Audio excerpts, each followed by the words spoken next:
Estás escuchando Así las cosas. Durante sus primeros 2 años y medio de gobierno, el presidente Andrés Manuel López Obrador ha mantenido la aprobación de la mayoría de los mexicanos y ha construido una intensa relación emocional con sus seguidores.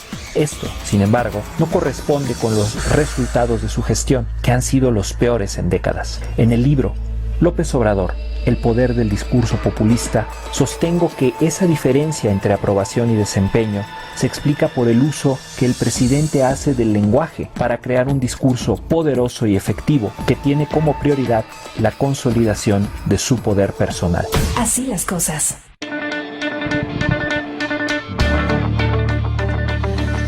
Bueno, son las 9 de la mañana con 40 minutos y llegó a mis manos este libro que se llama López Obrador, el poder del discurso populista, de editorial El Cuarto de las Maravillas, Turner Libros, de nuestro muy querido amigo Luis Antonio Espino. Y pues dijimos, oigan, pues vamos a hablar de este libro. Ya voy por ahí de la mitad. Está realmente muy interesante para entender esto, entender discursos, el poder del discurso. Querido Luis, ¿cómo estás? Muy buenos días. ¿Qué tal? Buenos días, Gaby. Muchas gracias por esta oportunidad para platicar sobre mi libro. No, hombre, al contrario, pues antes que nada felicidades, la verdad, por el libro, pero pues cuéntanos un poco, o sea, bueno, tú eres experto en análisis del discurso, te hemos tenido ya en varias ocasiones en este programa hablando de esto, de la importancia de las palabras, de la importancia de la construcción narrativa, de la importancia del discurso también para construir realidades. ¿Por dónde te vas en este libro, El poder del discurso populista, querido? Bueno, pues este libro lo escribí en esos largos meses de encierro del año pasado. Justamente... te voy a interrumpir, pero odio la gente productiva que dice en esos meses... Sí, exacto. Escribí un libro. Odio, o sea, escribí un libro, porque entonces yo empiezo a pensar y dije, chin, y a mí se me iban las horas viendo series, pero bueno, perdón. Entonces lo escribiste en esos meses, cuéntanos, Luis. Bueno, no fue lo único que hice, también veía series, pero en otros ratos sí me dediqué a escribir el libro porque ya venía yo analizando desde el arranque de la gestión del presidente su respuesta a las crisis y a los problemas del país. Y desde la primer gran crisis que él enfrenta, que es la del desabasto de combustible y que va concatenada con la explosión del ducto en Tlahuelilpan, Hidalgo, me di cuenta de la enorme capacidad que él estaba demostrando para que a través de la palabra la gente no lo percibiera como responsable de los problemas o como responsable de su solución, y que lejos de que le costara en aprobación que pues dejara al país sin gasolina, una crisis energética muy considerable, la aprobación del presidente llegó a estar arriba de 80%. Y esto me fui dando cuenta que lo hacía porque él sigue a diario, de manera muy disciplinada, sistemática y deliberada, 5 pasos en todas sus intervenciones y en todos sus discursos.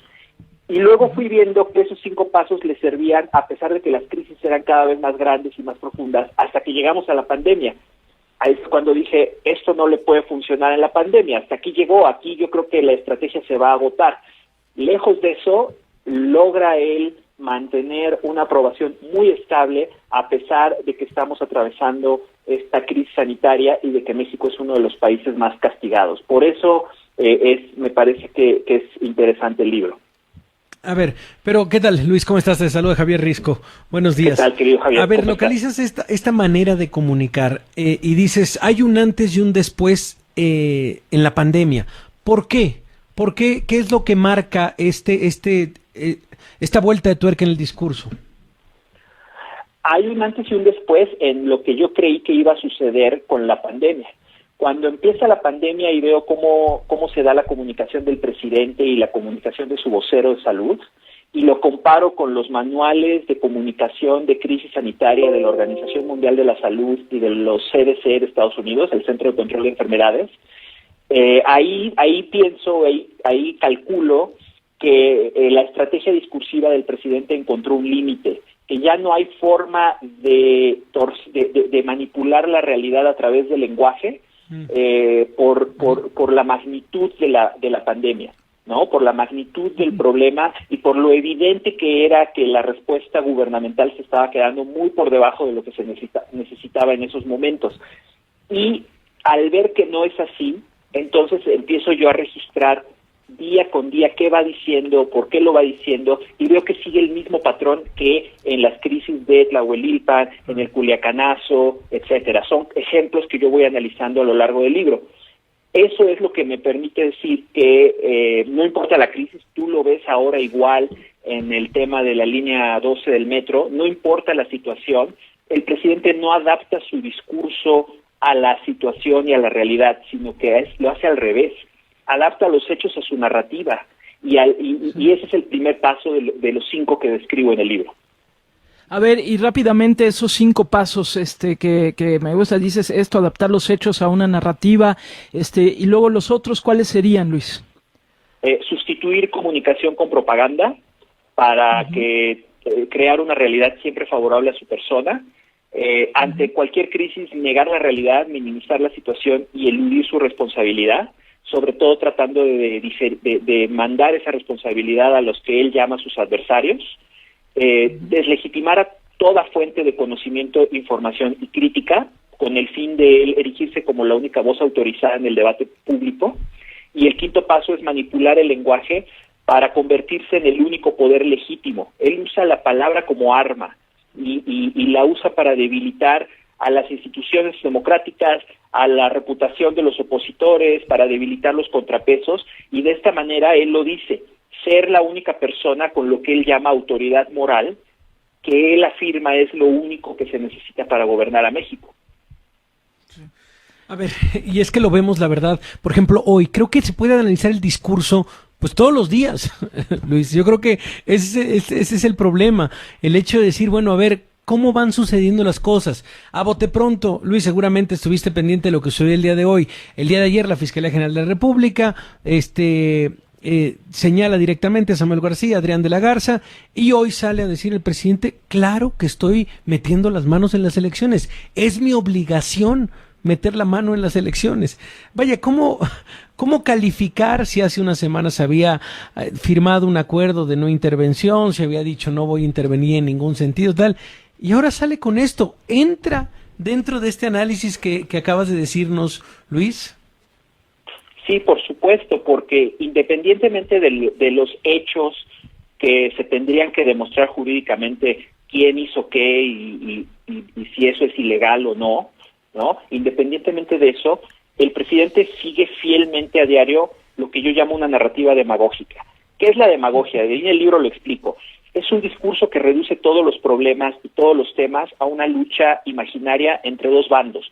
Un bando de gente perfecta, pura, virtuosa, buena, y un bando de gente corrupta, mala, que no tiene remedio, que no puede cambiar, que siempre va a ser mala. Y la promesa de la demagogia es que si los malos pierden, todos los problemas se solucionan. Entonces, una cosa muy importante que digo en el libro es que obviamente la demagogia no empezó cuando llega López Obrador a la presidencia. Nuestro país ya tiene muchos años debatiendo los asuntos públicos en términos demagógicos, de buenos contra malos. Lo que pasa es que antes los malos eran los políticos y los buenos éramos los ciudadanos. López Obrador cambia esa narrativa y dice, no, los buenos son los que digo yo, los que están conmigo, y los malos son todos los que están en mi contra. A partir de eso es que él logra que nuestro debate sobre la política sea en dos polos, y simplemente con la evidencia real o no que él pueda ir presentando día con día, confirma la narrativa y dice, ven, todos los que no están conmigo son corruptos, todos los que no están conmigo son malos, y la única solución a los problemas del país es que esos malos sean derrotados, que reciban un castigo. Y su discurso es únicamente la discusión de qué castigo les vamos a dar, qué castigo se merecen, no votar por ellos, ir a la cárcel, ser acusados por las instituciones de investigación del Estado. Él va diciendo todos los días, si ustedes googlean, si la gente googlea AMLO fustiga, Google te da toda una lista de opciones de personas, grupos de la sociedad a los que AMLO castiga con el discurso.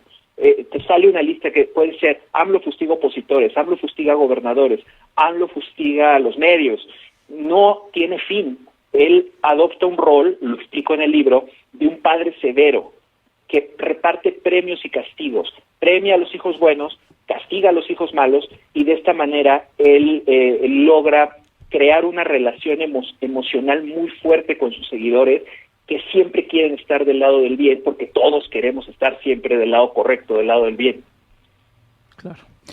Pues sí, la verdad es que es muy bueno. Sí, ya lo hemos platicado contigo en varias ocasiones, incluso te he invitado por ahí a que me acompañes en clases y demás, porque vale mucho la pena la manera como deconstruyes el discurso y como nos planteas, digamos, como este escenario. De verdad, el libro, yo como les digo, voy como la mitad, está muy bien escrito. Además, Luis, de verdad, muchísimas gracias, te felicito por ello.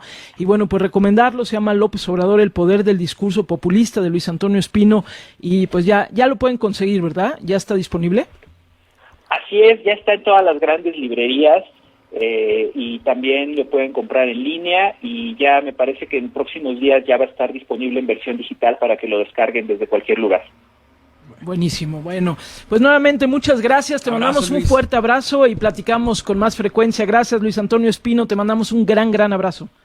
No, al contrario, muchísimas gracias a los dos y un abrazo de vuelta. Muchas gracias. Abrazo. Gracias. Bueno, pues ahí está el libro, de verdad vale mucho la pena, en esta deconstrucción que hace, que te permite entender mejor estrategias, estos 5 pasos que está viendo y que ahí para están los 3 en años el discurso de Andrés Manuel. Para Pues los sí. 3 años que No, quedan. y para los que sigan con un discurso así, finalmente, como él dice, no, ahora sí que no lo inventó, ¿no? Lo usa a diario, pero no lo inventó. Bueno, vámonos.